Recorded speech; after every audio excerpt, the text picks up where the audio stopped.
Le budget supplémentaire de cette année est sans aucune surprise, pas d'inflexion, on continue à gérer au coup par coup sans ligne directrice. Il saupoudre les opérations en cours en mobilisant les ressources constatées lors de la compture des comptes 2024 entérinées dans le compte administratif que l'on vient d'examiner.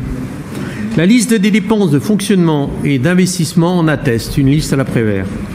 On remarque au sujet de la provision de 350 000 € constituée pour se prémunir d'un risque possible lié au contentieux Opéra, opposant divers requérants à la ville de Saint-Étienne dans le secteur des ressources humaines. Cela met en lumière la non prise en compte d'une réalité douloureuse à vivre, celle des intermittents travaillant en CDD depuis de nombreuses années. Il a fallu, là encore, aller au contentieux pour obtenir gain de cause.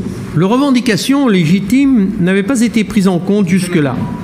Gérer le personnel, c'est valoriser un capital humain précieux, très précieux, et vous l'avez souligné tout à l'heure pourtant, dont l'engagement au quotidien est la garantie d'un bon fonctionnement de notre collectivité. Là aussi, la prévention aurait été moins coûteuse.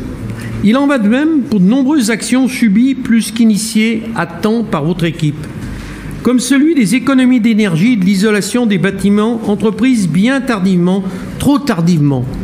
Hélios, association créée à Saint-Étienne, par Christian Brodague, je ne vous l'envoie pas dire, en 1973, juste après le rapport Mido, n'a eu de cesse de le rappeler, sans écho dans votre équipe, mais comme celles qui se sont succédées avant la vôtre, parce qu'il faut quand même, il n'y a pas que vous.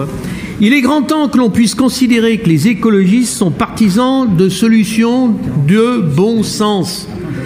Nous ne sommes pas des Cassandres. Hélas, nous, ce qu'on prévoit, vous savez quoi, ça arrive. Et je peux vous dire que ça ne nous réjouit pas. Des solutions innovantes qui bousculent les habitudes, mais anticipent sur l'avenir et permettent, en anticipant, de se prémunir le bien-être de toutes et de tous. C'est ça que nous désirons. Merci de m'avoir écouté.